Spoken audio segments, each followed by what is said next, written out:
Olá, amigos! Este é o Escola Aberta, uma série de aulas gratuitas do IMUB sobre cultura oral e simbólica tradicional luso-afro-brasileira. A nossa série é um convite para tocarmos temas do folclore, ideias populares, simpatias, manias e coisas que o povo diz, sempre com base em autores e obras selecionadas. Eu sou Camila Leal Ferreira e hoje nós vamos falar sobre este livro, Cerâmica Popular do Nordeste, de Hermilo Borba Filho e Abelardo Rodrigues. Esse livro foi lançado em 1969 e ele foi uma iniciativa da Campanha de Defesa do Folclore Brasileiro, que foi um programa do Ministério de Educação e Cultura da época. Vamos ao trecho. A cerâmica folclórica, uma das formas mais ricas e sugestivas do artesanato brasileiro, tende a diminuir e sofre numerosas concorrências.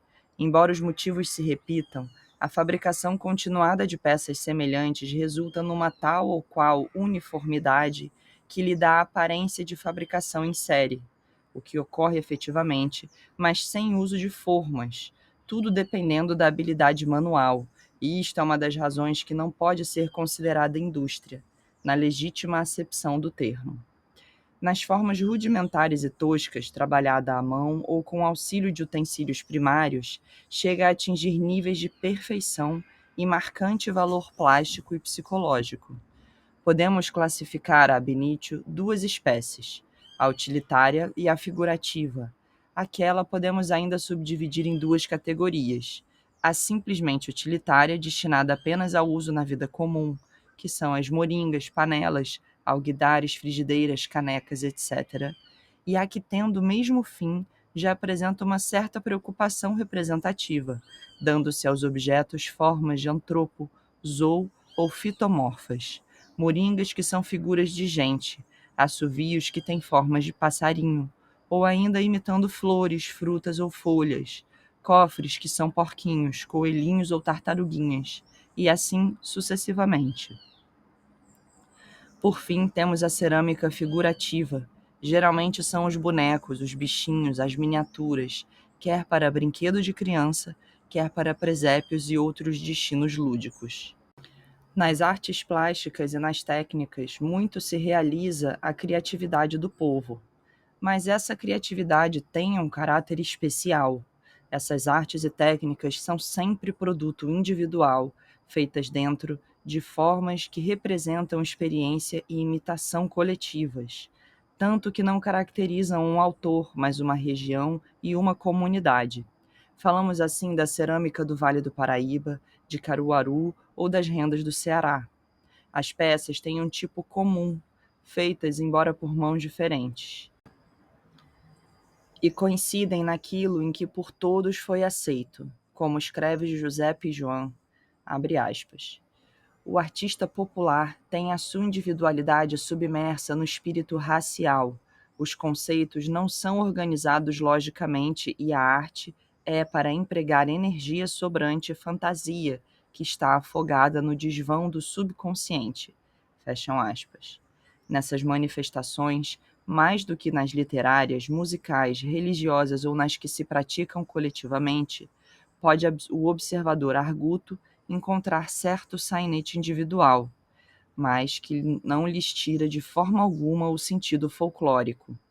Pode apontar este Vitalino, aquele Chico Santeiro ou outro qualquer artista popular, mas não poderá compreender essa arte sem levar em conta o emocionante e poderoso impulso folclórico. E um grande exemplo que a gente tem no Brasil sobre esse tipo de cerâmica artesanal folclórica é a cerâmica trabalhada pelas mulheres do Vale do Jequitinhonha, em Minas Gerais. O Vale do Jequitinhonha é uma região localizada ao nordeste de Minas Gerais e compreende 55 municípios, que são, em geral, cidades pequenininhas que têm uma tradição ainda das minerações no Brasil. Então, cidades como Turmalina, Diamantina, essas cidades elas guardam um saber popular muito antigo que vem sendo passado de geração em geração de mulheres. São mais raros os homens que produzem essa cerâmica do Vale do Jequitinhonha, e as mães passam para as filhas o ofício do artesanato, que tem aquela forma das mulheres, das noivas do Jequitinhonha. Inclusive, no Vale conta que, por conta da pobreza da região, né, os recursos escassos, os homens saíam para minerar e para procurar trabalho e as mulheres ficavam em casa cuidando dos filhos e fazendo seu artesanato, cuidando da roça. E provavelmente por alguma razão que tenha a ver com essa relação matrimonial em que o marido está distante, as mulheres começaram a produzir as noivas do Jequitinhonha, que são bonecas lindíssimas, feitas em cerâmica de cocção fria. Então é uma cerâmica que elas mesmas colhem ali no vale, tem uma jazida de argila que elas mesmas colhem, tratam aquela argila, então fazem ali o manuseio da argila, preparam a massa cerâmica para produzir suas peças e são pintadas também. As peças são lindamente, finamente pintadas com o oleio, que é um tipo de tinta feita dessa mesma argila. Então é um material totalmente natural, encontrado naquela região particular e com todas as características daquela região, e que as mulheres vão usando apenas o que encontram na terra para produzir seu artesanato. E a pintura é feita com pena de galinha, que é uma maneira tradicional também de pintar. Então elas não usam pincel, elas estão habituadas a trabalhar com a pena de galinha e vão passando esse conhecimento de geração em geração.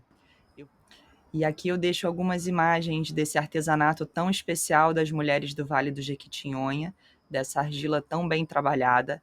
E é tradição, é cultura oral e passada de geração em geração segundo os preceitos do que é a tradição, de boca a ouvido, de mãe para filha, de avó para neta. E assim vale a pena conhecer esse trabalho brasileiro. Obrigada, amigos. E até o próximo Escola Aberta.